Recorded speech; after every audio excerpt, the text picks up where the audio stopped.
Hello and welcome to episode 7 of VGM Moments, a podcast dedicated to memorable pieces of video game music. I'm your host Steve Vancouver, and as usual we'll be talking about those musical moments in games that left a mark and stuck with us. This time round, I'm joined by a person who went from working at a radio station, helping to boost the standing of video game music in the classical realm, to being a cog in the musical machine of one of the biggest video game powerhouses there is. My guest today is James Marshall. Hello. Hi, Steve. How you doing? Not too bad. It's been a busy day, but this makes it all the better for it. Fantastic. Well, thank you very much for joining me. You obviously, like most of our guests, have a passion for video game music. Where did that come from? Oh, this is okay. So, I'm going to cheat immediately. I'm going to get right in and cheat and reference a game or a track which I haven't picked. But I distinctly remember playing Aladdin on the Mega Drive, or the Genesis for any American listeners. And it was probably the first time I realised that game music could be not equivalent, because it's certainly at that time it wasn't. Sure. But I do remember playing it and being like, wow, they've managed to get Prince Ali, but in this really, not tinny, but kind of, stripped back MIDI-esque version. And I remember distinctly going into the menu of the game, and there was an option to listen through the tracks. And I remember doing that. And that was probably not the first conscious moment where I realised I liked video game music. That probably came much later on. But I do remember going through Aladdin, Perfect Dark, Ocarina of Time, and just listening to the music in isolation. It wasn't because I wanted it on my iPod. It wasn't because I thought it was, something I could walk down the street and listen to. It was just simply because listening to it away from the context of the game, there was something about it. And it's probably because it was linked to the levels. And sure. So that was probably the embryonic beginnings of it. But it wasn't until later that it became more of a passion or a following for my personal being, as they say. So you used to work at Classic FM. Yes. How did that come about? That was a long, no, I won't tell the whole thing, but that was a long and very kind of lucky path. Essentially, I graduated in 2009, which was bang in the middle of recession, so jobs weren't particularly liberal on the ground, or whatever they say. I remember it well. Yeah, especially within Cornwall, which is where I'm from. So I worked in retail in game in Cornwall, and just by chance there was an internship. Well, actually, there was a job application for a sales role here in London with the parent company of Classic FM. Applied for it, came up, didn't get the job, but from that, an internship at Classic FM came up, which was very lucky. And after a month or two of working there, it became a job role. And so I kind of fell into it. It wasn't planned, but it was very fortuitous, and I was so thankful for it kind of to happen, essentially.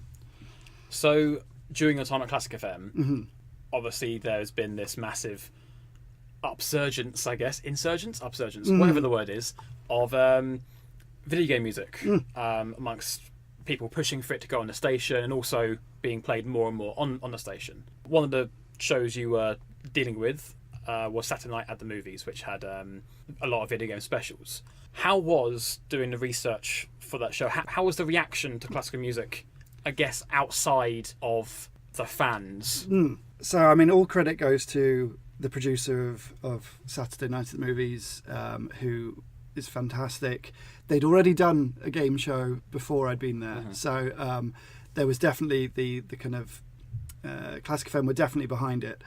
And also, I mean, full credit to Howard Goodall, who at the time was the presenter of the show.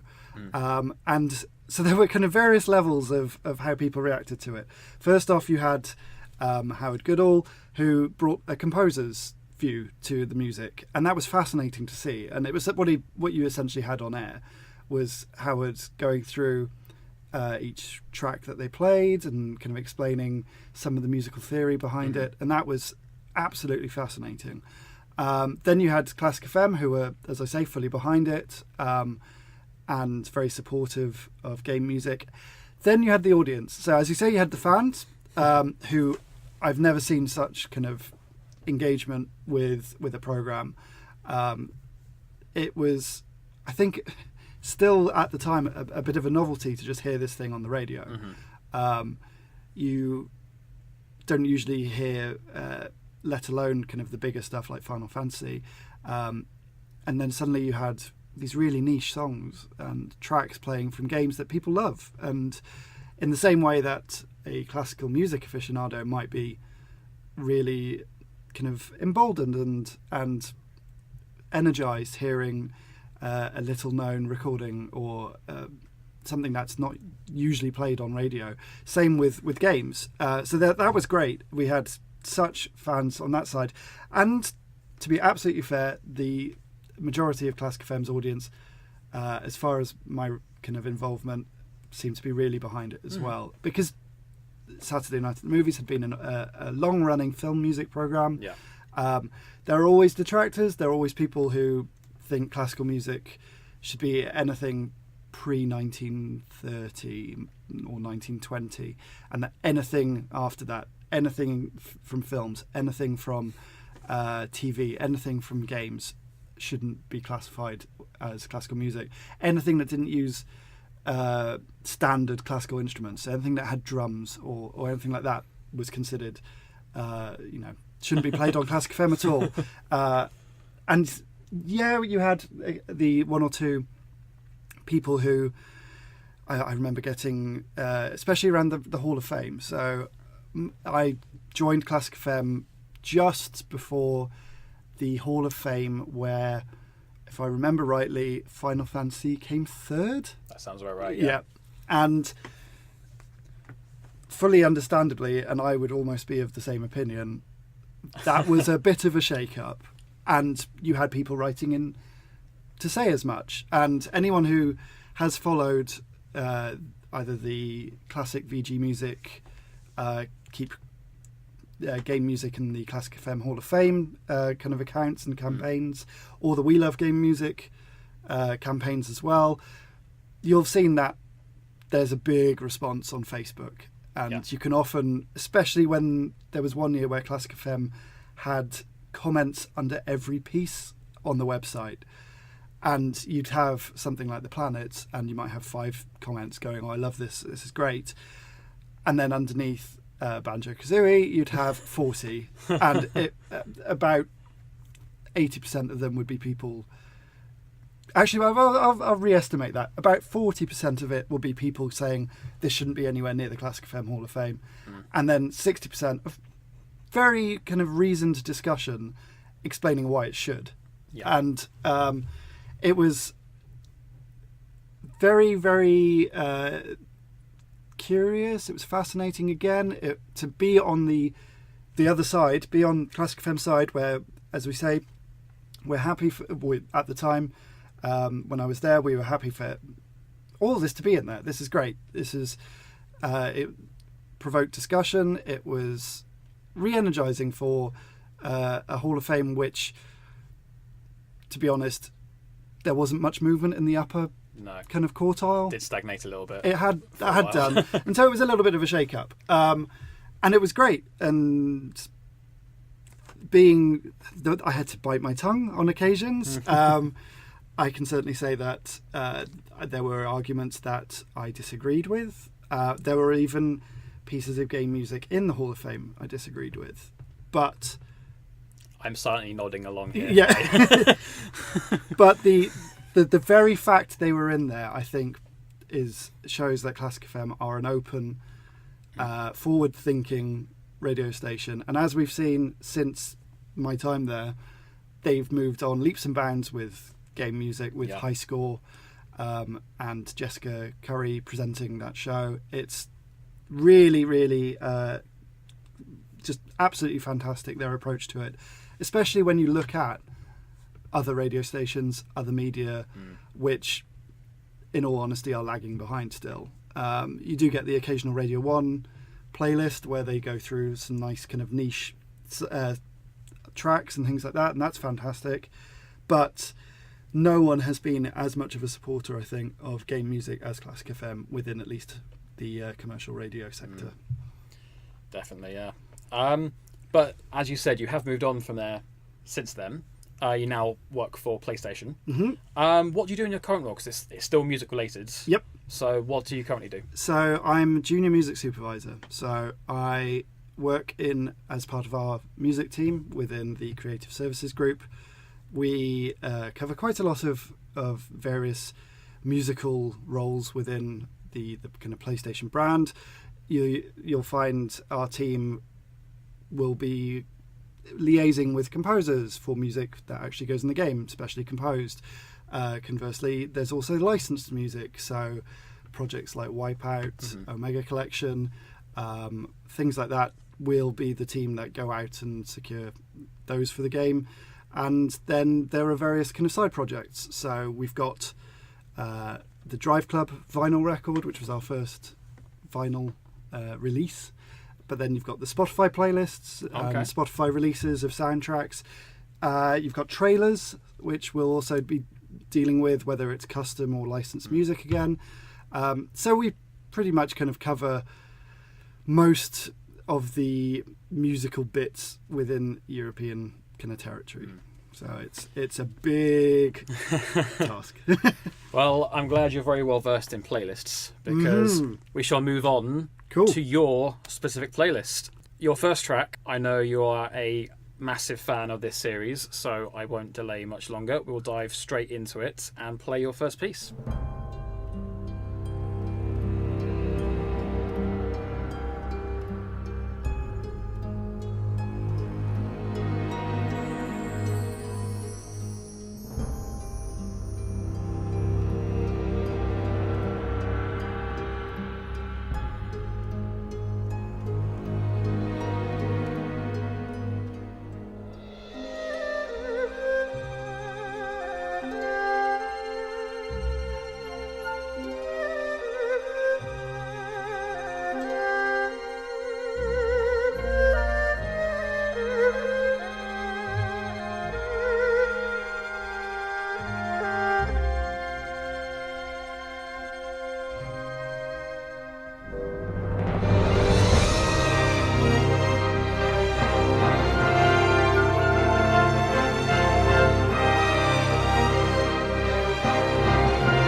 That was the main theme from Shenmue called Sedge Tree by Takanobu Misayoshi.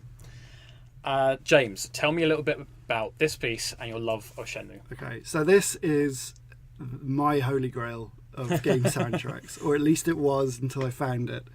The game itself, I mean, this podcast is about moments in the games, so I would be remiss not to actually mention the fact that I played the game. I never owned a Dreamcast. This was a friend went on a summer holiday, lent me his Dreamcast, pushed a copy of Shenmue into my hands and said, play this. And it took pretty much the whole summer, because this was the age of not much internet, and I think I borrowed a guidebook from him as well. But it's a soundtrack that has stayed with me and has probably informed my love of kind of Japan. I go to Japan whenever I can. I don't go that often, but it's certainly my first choice of holiday destination.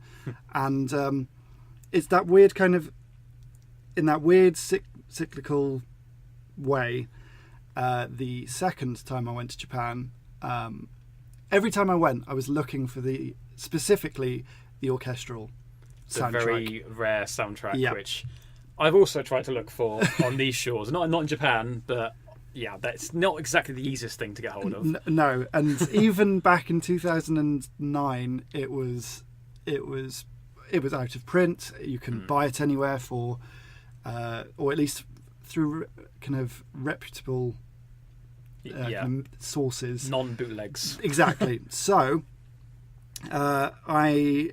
it was my second trip to Japan. First trip had been wholly tourist sites. So this was far more kind of knuckle down and explore a little bit more of the kind of back streets and shops and things like that. And I'm sure many of your listeners will be aware of the shop Super Potato, which is in Akihabara. And they used to have this, you'd walk in and there would be shelves of game soundtracks. And I remember going in, having a look around. I picked up another one of the soundtracks we'll be playing later in the show. But the kind of one that I was after was Shenmue. And I can't read Japanese. I could very tenuously understand some hiragana or katakana. And I remember just pulling all the kind of spines of each disc. They're all in Japanese. And so I just went through pulling each one out. And I just remember pulling out this one CD, and it was the front cover that I'd been looking for. And I just staggered back and fell over. I'd been looking for it for ages. It was the same trip where I went to Yokosuka, following in the footsteps of the lead character, went to Dobita Street, all these kind of things. And then just on, I think it was the last day or the day before I was due to fly back, thought, I'll take another look in Super Potato, and there it was. It wasn't cheap by any means, but I found it, and that was Holy Grail 1, done. So I managed to find it, and I love it. It's an absolutely beautiful soundtrack. It works really well in the game, and not just the orchestral bits. The rest of the game is this kind of synthesized through the Dreamcast sound chip, and they're just as fantastic as well. It's a testament to the soundtrack that the data discs vinyl press of it is just beautiful. It is absolutely stunning. I got mine very recently. Absolutely wonderful thing. Are you quite into your vinyl when it comes to video game music, or do you see it more as a collector's item, or do you? So I'm probably spend far too much on game vinyl, and people would essentially tell me off for doing so. But I think it's fantastic, because a lot of the game vinyl that you can get these days isn't available anywhere else. No. You can't get them on Spotify, you can't get them, or they're out of print on CD for ages, because we're talking games from the 80s. Especially the data discs run. I think they're fantastic. The sound quality is great, all pulled from the original hardware. And you can't, for some people, this will be the first experience of listening to this stuff outside of the game, other than on YouTube bootlegs and rips and things like that. So having an actual licensed official product is wonderful. Also a big fan of IM8-bit. They've got some great records there, including some of our titles, which is nice. There's a lot of care with them in terms of the packaging, so they feel more like a collector's item, Sure. and less about the kind of specifically the actual music itself. They're a whole package. Then you've got all these other labels, Black Screen Records, I believe, and Gamers Edition, all these kind of ones, and there are varying levels of. I think it's almost. Not a binary choice, but there's a scale where they'll fall between audiophile and collector's edition. You often find a lot of them are, magical 3-color print, but then they might have amazing audio quality as well. Sure. There are some which are, this one's a special limited edition because it's got a picture disc or it glows in the dark or whatever, and often with those the audio quality won't be as good. And it's nice. It's kind of a good balance. It's something I'm definitely all behind, and that's why it's thrilling here to work on kind of vinyl records. Is the one you prefer over the other? Are you more audiophile, or are you more? I do like a good 180 gram kind of audiophile. If it Definitely was in black, audiophile, I think especially for certain ones, Sure. there are certain soundtracks which I'm fine with listening to on absolutely, standard quality. They might come in a nice package. That's brilliant. But there are, especially going back to the data discs, the fact that they're 45 RPM, usually on nice 180 gram, and you can I've never heard music like it. It's fantastic, especially Shenmue, which was kind of brilliant to hear again. But I think that probably reveals too much in terms of what I think about game vinyl. So certainly a collector. Excellent. Well, we'll go on to your next pick now, which is also a Sega title, but not where you first played it. So we'll go have a listen. It's sort of 4 pieces in one, but we'll have a chat about it afterwards, and let's have a listen.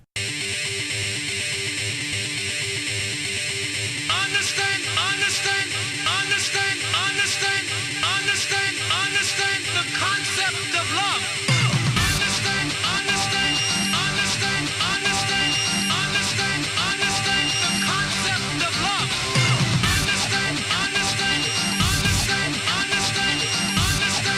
Understand the concept of love.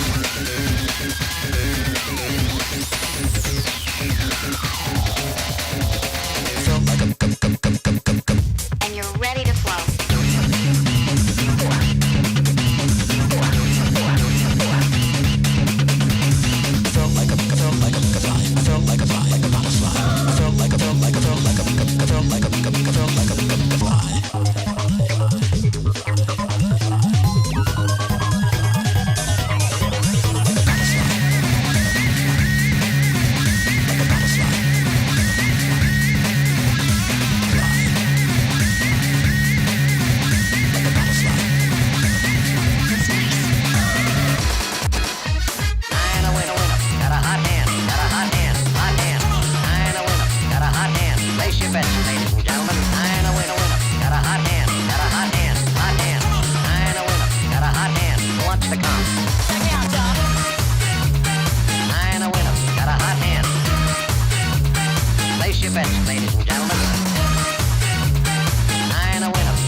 was the Jet Set Radio medley from Jet Set Radio Future, composed by Hideki Naganuma.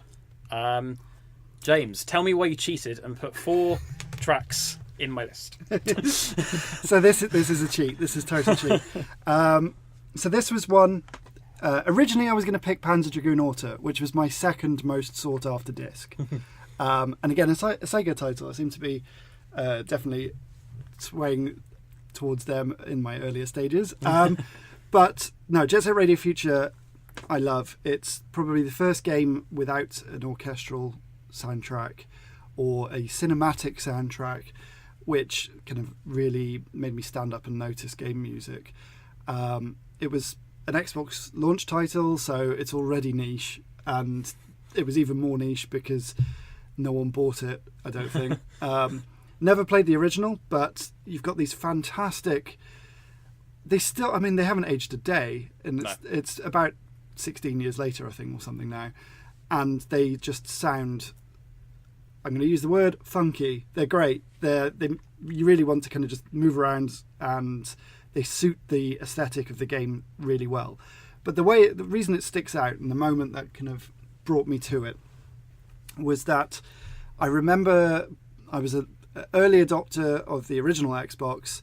Then 2 months later, they had the price cut, and that was a bit of a kick. And yet they fair play to them. There was I forget what it was called, but there was the program where anyone who'd bought it originally got 2-3 free games, and I think an extra controller.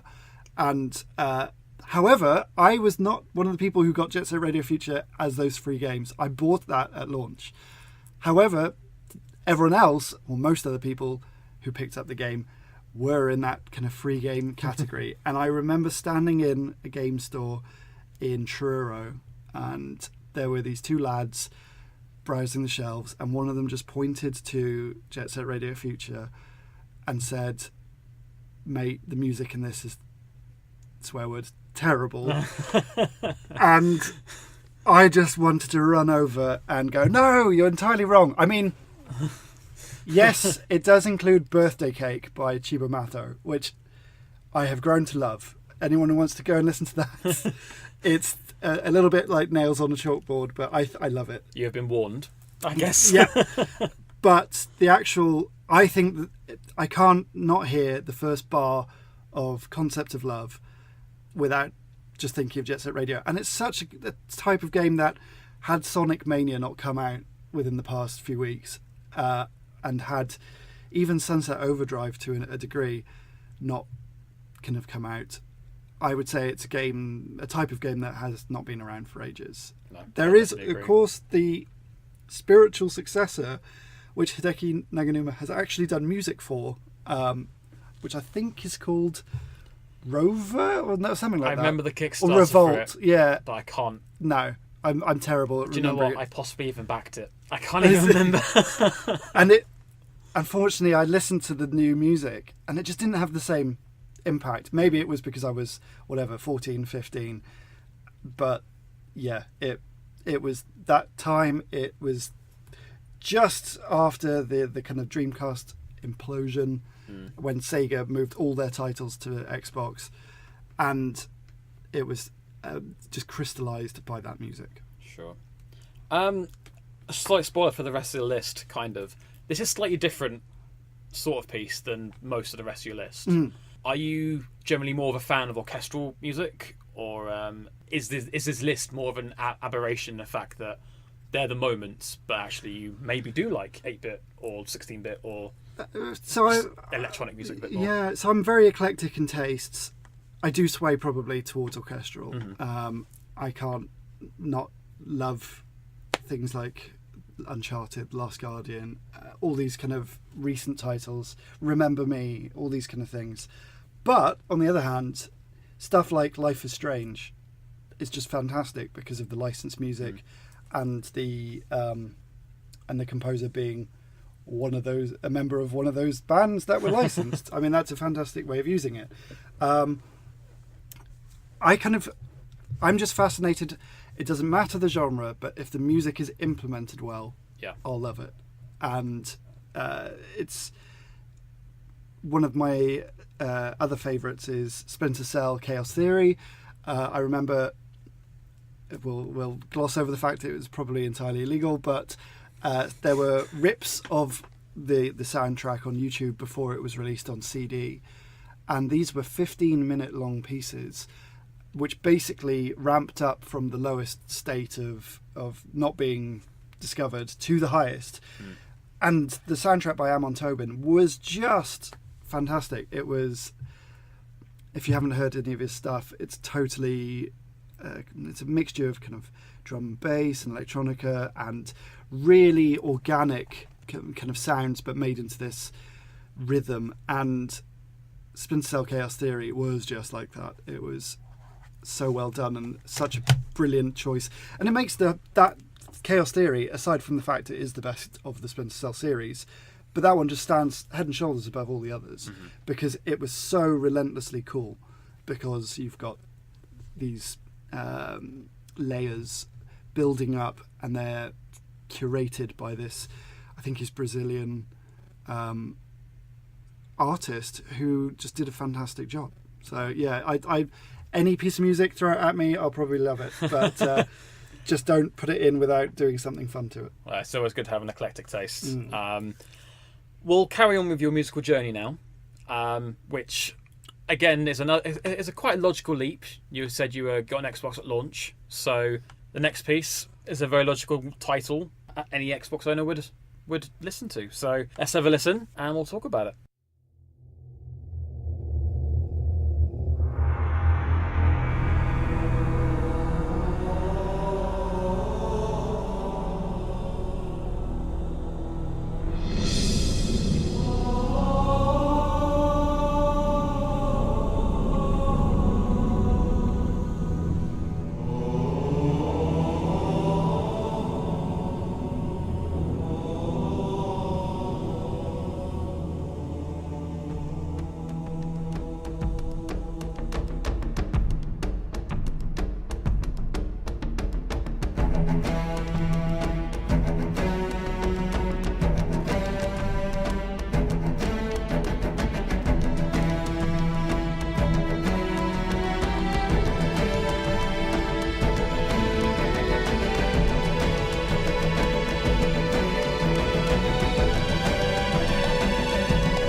That was the main theme from Halo from Martin O'Donnell.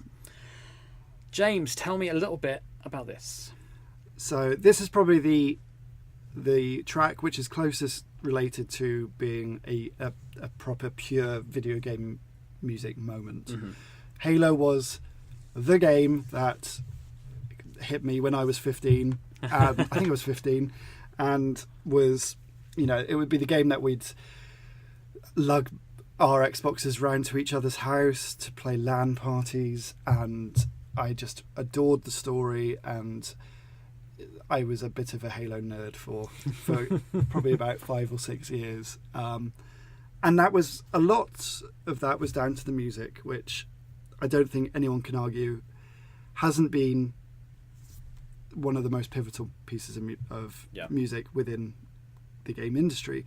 And part of that reason is because this was the first game soundtrack I owned. Because Halo was the first soundtrack put out by something else. Sure. The record label founded by Nile Rodgers, which was just an insane thing to say. But this was the first time I bought a game soundtrack on CD.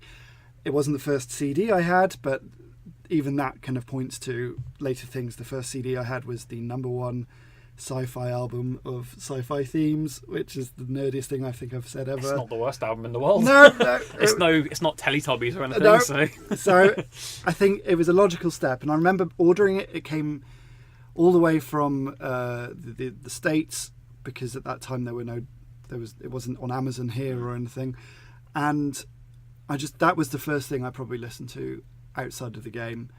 And the CD is so worn out now. I love the main theme is fantastic.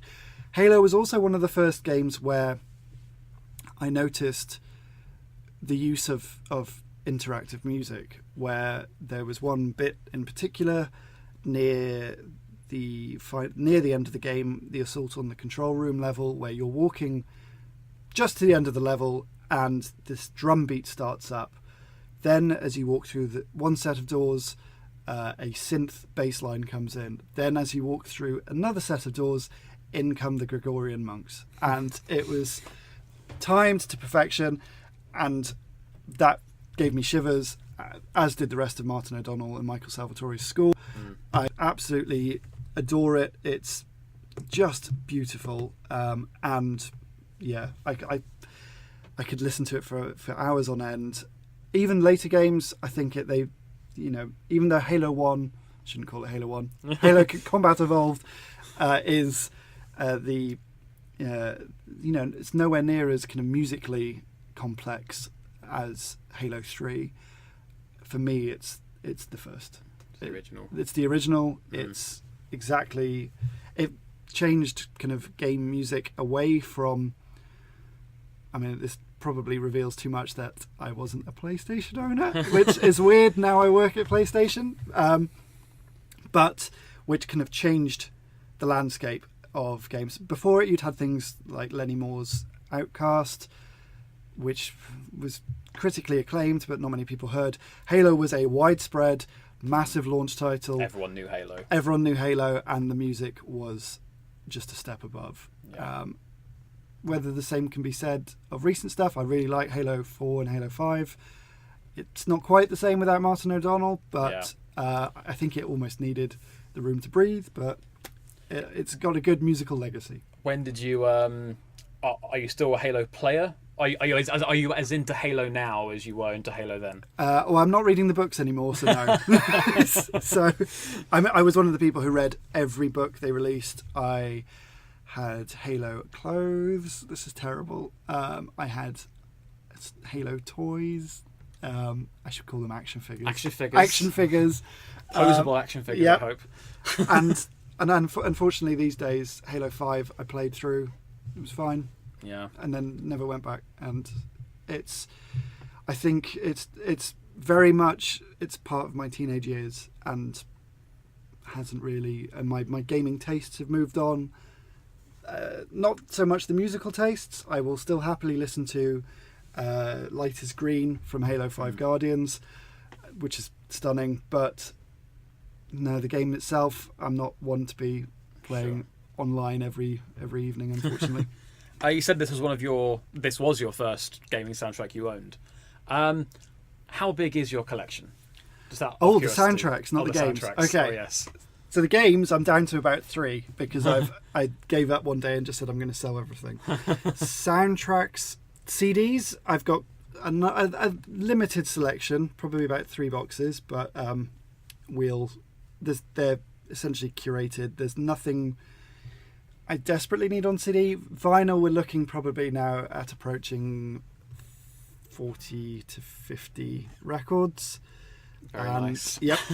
And but yes, it's unfortunately I keep them here at work, which is probably shouldn't, but we'll call it research. But yeah, no, the actual CDs themselves, they stretch far back. The problem being a lot of the time that some of the soundtracks that you kind of want aren't available. You can't get them on any physical media, and especially with Spotify these days, which is fantastic. I love listening to that. Spotify is a double-edged sword. It means there's more stuff available because you can. It's easier for the content creators to put it on there, but it does mean that putting things out on physical media is a definite kind of thought of process. So you might find that something that would have been released on CD, they've just put it out on Spotify. That's all they'll do. Well, at least that is a better method than Nintendo have for their soundtracks. Actually, I will say this. Nintendo, official comment, Nintendo need to get on it with their soundtracks because more and more they're packaging them in special editions, which is really, really cool. And there has been a good kind of sign with the fact that they've released the Zelda concert and 30th anniversary albums, and Twilight Princess I think had a release. But I mean, one of the reasons that I don't think there are any Nintendo games on my choice list today is because I love their soundtracks, but you can't get them. No. And it's almost impossible. Like I think I have 2 or 3 only due to the fact of Club Nintendo. Yeah. But that's it. Exactly. That's the only ones they physically released in that amount of time, and any others are like only in collector's editions. Yep. And it's so hard to find, and they need to step the game up. Exactly. Or press kits. We all saw the Splatoon vinyl record. I will pay good money for that. But yeah, no, absolutely. Nintendo, they're the one, I think, kind of blind spot in terms of game music where it's not that it would make so much money, it's just that people out there are after official releases of these things. There is the audience there. Exactly. And hopefully they'll kind of see that. But yeah, it's to be seen, I guess. Let's let them figure out online first, and then we'll yeah. then we'll get to the music. We'll go on to your next choice. Quite aptly, as you talked about going to PlayStation, here we are onto a PlayStation game. It is a wonderful piece of music. That's all I say, and we'll go straight into it.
That was Epilogue, Those Who Remain, from Shadow of the Colossus by Cal Atani.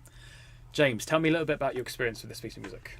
So this one, for me, sums up my time at Classic FM. Mm-hmm. So this was, I think this was the piece of music that you chose to end the first game show that I worked on.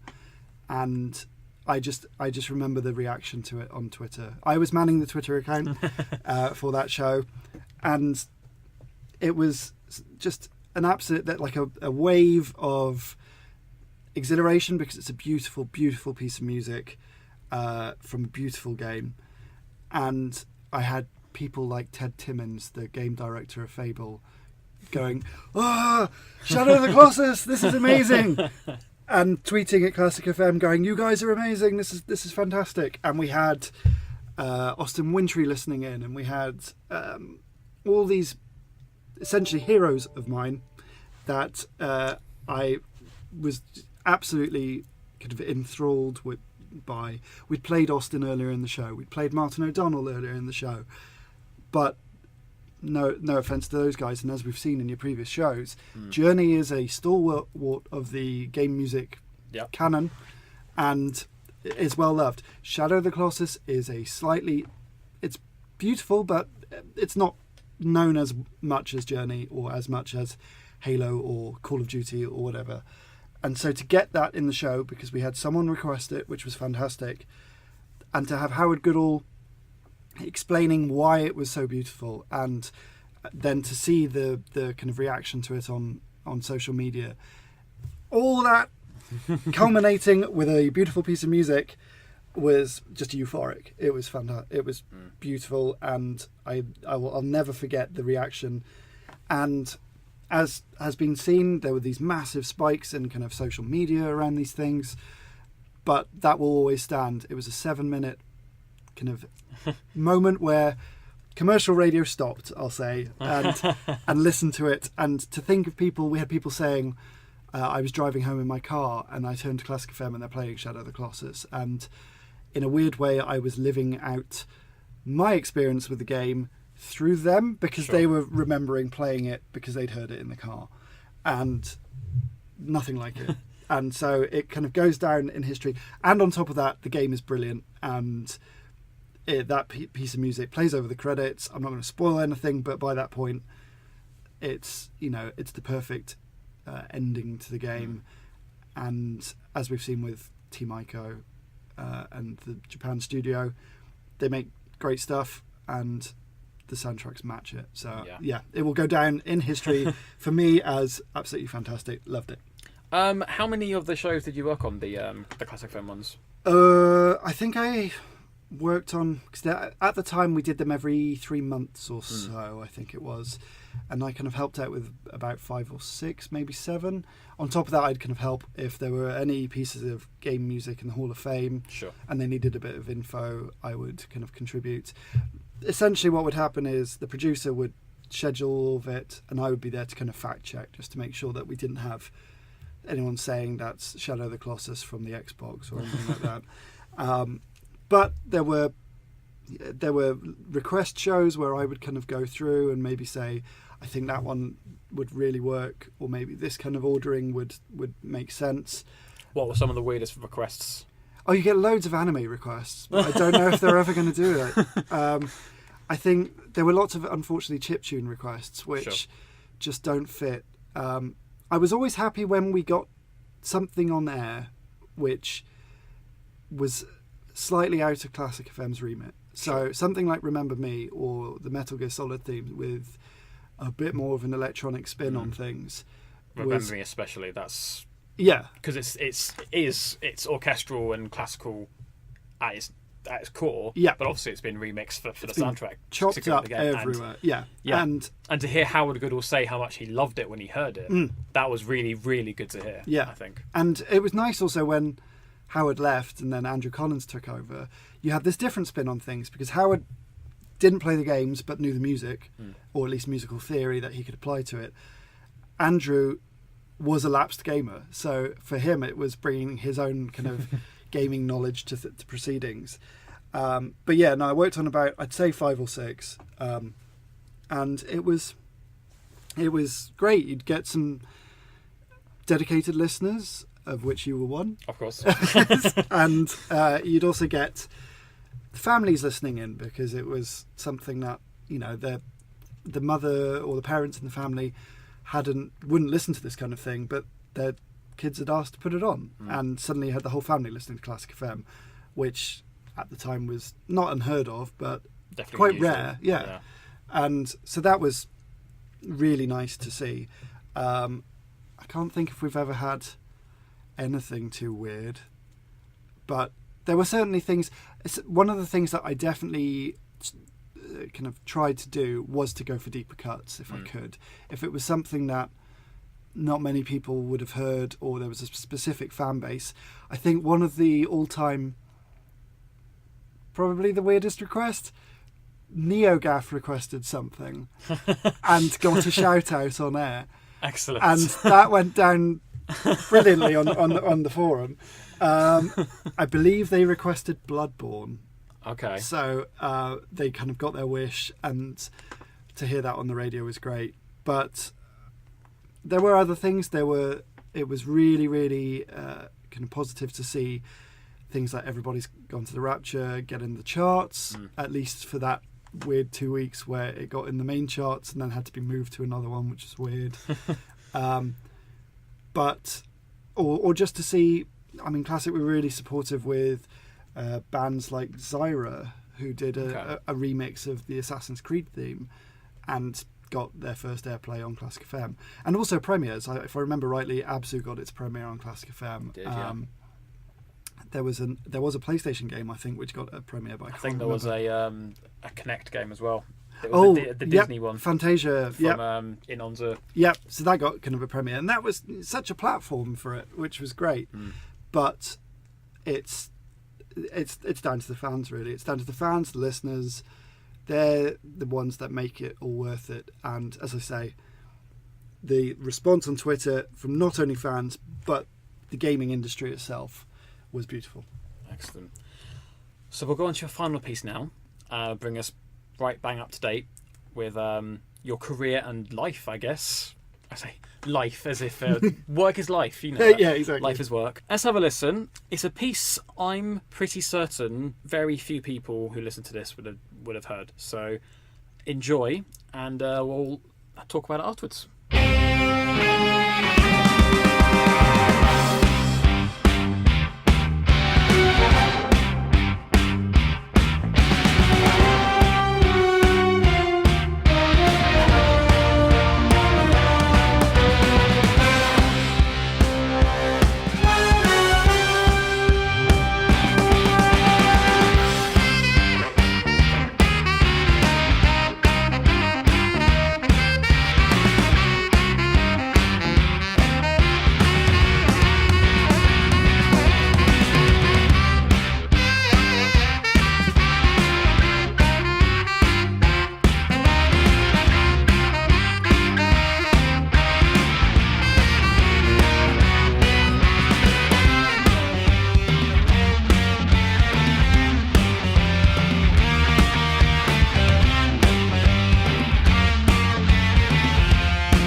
That was To Be Frank from the game PlayStation VR Worlds, composed by Joe Thwaites.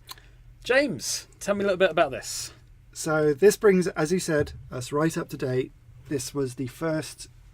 I didn't work on it really, but this was the first soundtrack that I was kind of working alongside, having joined the PlayStation music team. Mm-hmm. So this kind of special place in my heart, because I got to see it in its development process.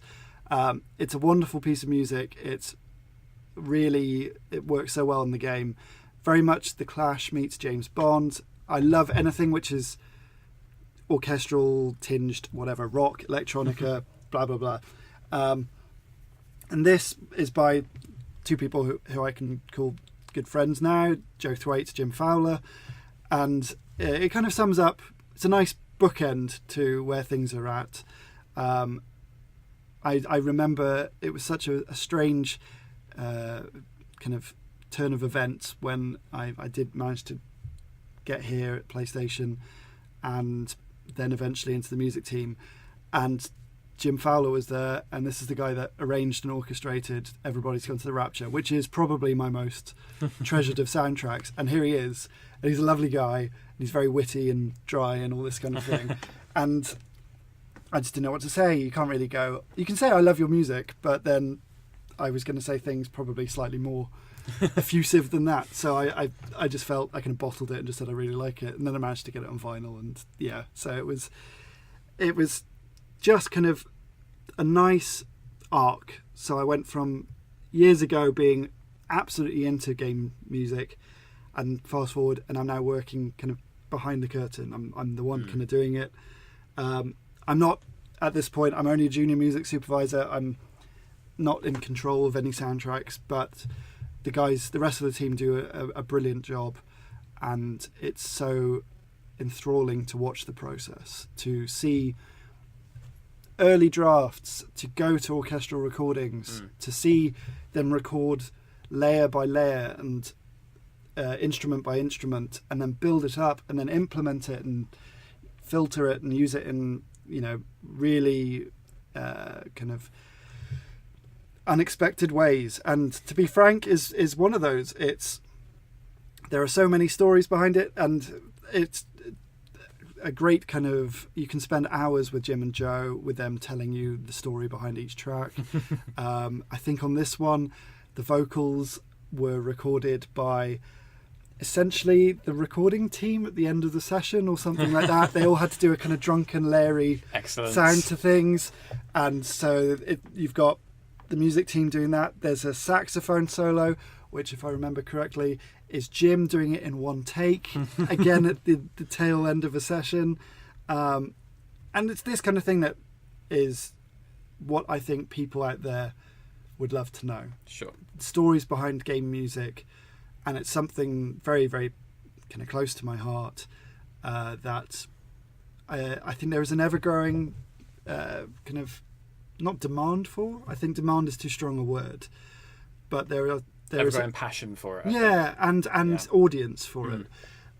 You always get these, people, John Williams Prom and Behind the Music of whatever band, and Song Exploder, where they go into soundtracks and break it down stem by stem.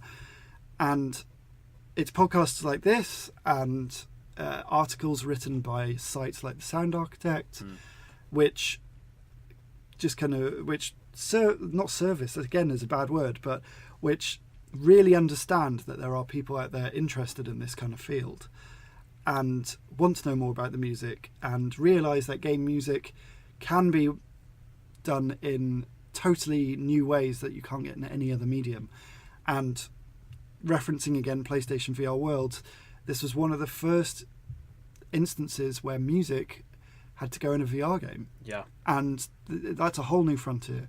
That's another question, actually. I was going to ask, when you're listening to it in the VR set, how important is it that the music is obviously first good, but it sounds right in a VR setting? Does it sound good in VR? Obviously, it sounds good on a soundtrack, but how does it work VR-wise? VR, there can be multiple ways it works. We did I think the guys They've done a lot of research. They were at the forefront of audio in VR, and some of it was found to work just as well as it would be if you're listening to normal headphones. So no spatial binaural anything. Excellent. It just plays through as normal. But there are other places where maybe something slightly more procedural works. So if you do listen to the VR World soundtrack, there's another track on there about, I think it's called the Jellyfish Moment or something like that.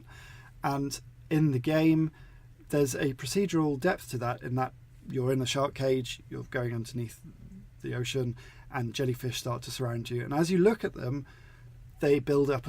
Each one is kind of linked to a tone. Okay. So there's a little bit of spatial stuff going on there, and also it's related to what the player's doing. And that's, again, you can